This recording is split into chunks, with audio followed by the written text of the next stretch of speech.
I speak to you today with feelings of profound sorrow.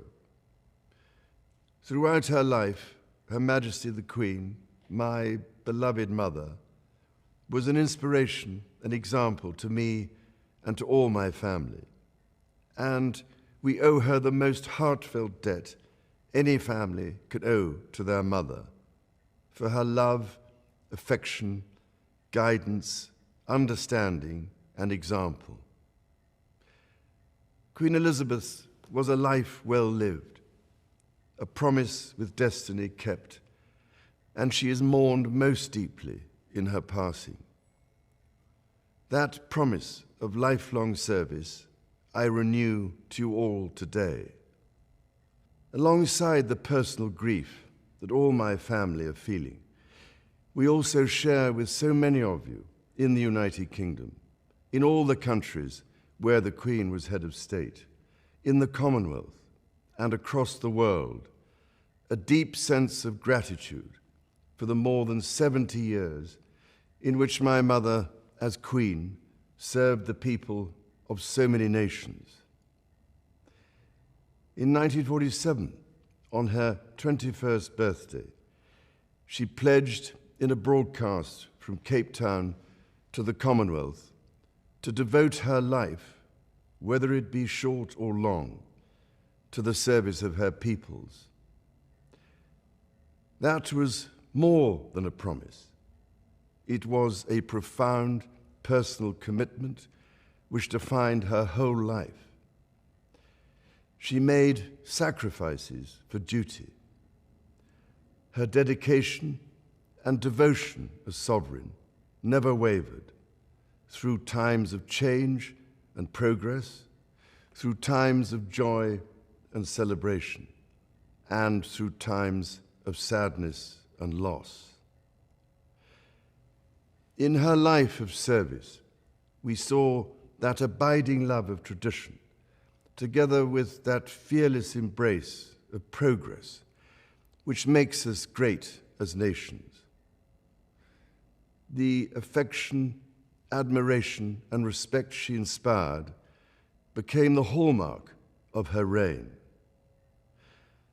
And as every member of my family can testify, she combined these qualities with warmth, humor, and an unerring ability always to see the best in people.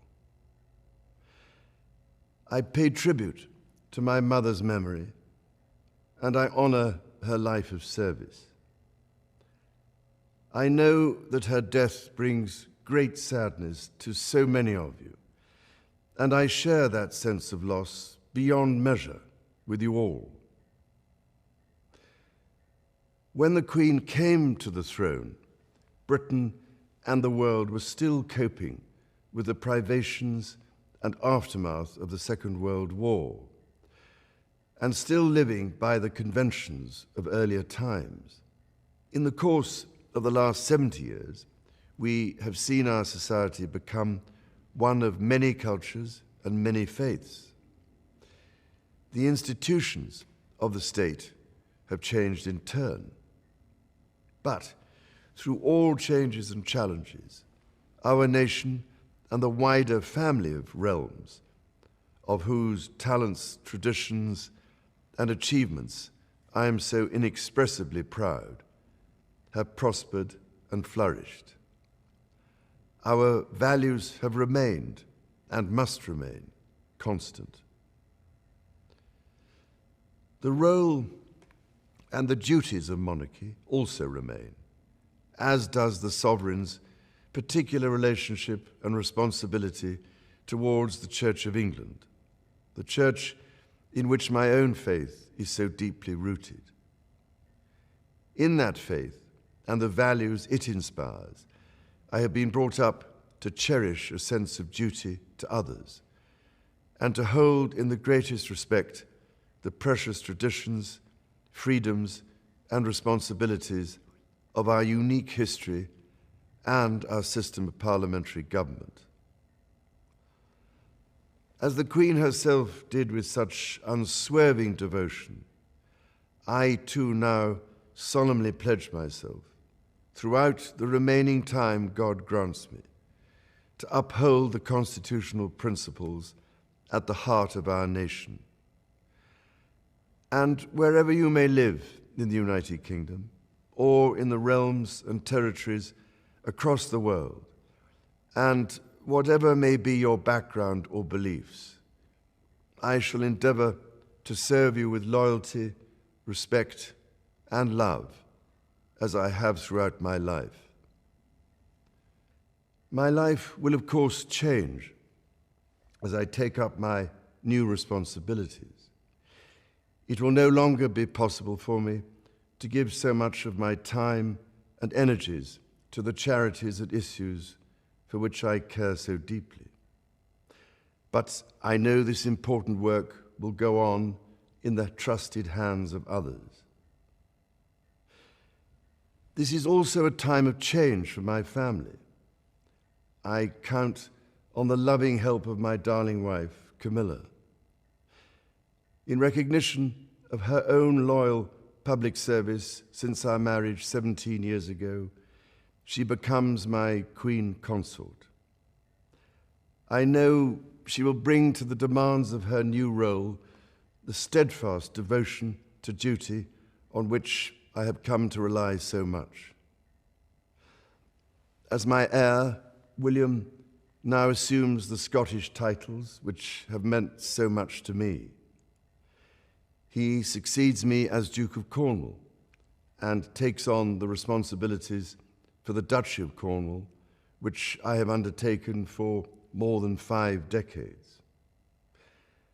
Today, I am proud to create him Prince of Wales, Tywysog Cymru, the country whose title I have been so greatly privileged to bear during so much of my life and duty. With Catherine beside him, our new Prince and Princess of Wales will, I know, continue to inspire and lead our national conversations, helping to bring the marginal to the centre ground, where vital help can be given. I want also to express my love for Harry and Meghan as they continue to build their lives overseas. In a little over a week's time, we will come together as a nation, as a Commonwealth, and indeed a global community, to lay my beloved mother to rest.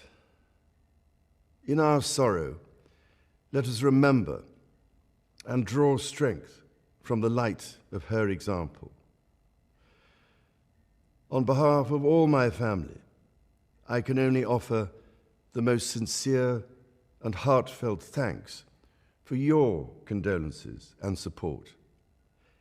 They mean more to me than I can ever possibly express. And to my darling Mama, as you begin your last great journey to join my dear late Papa, I want simply to say this: thank you.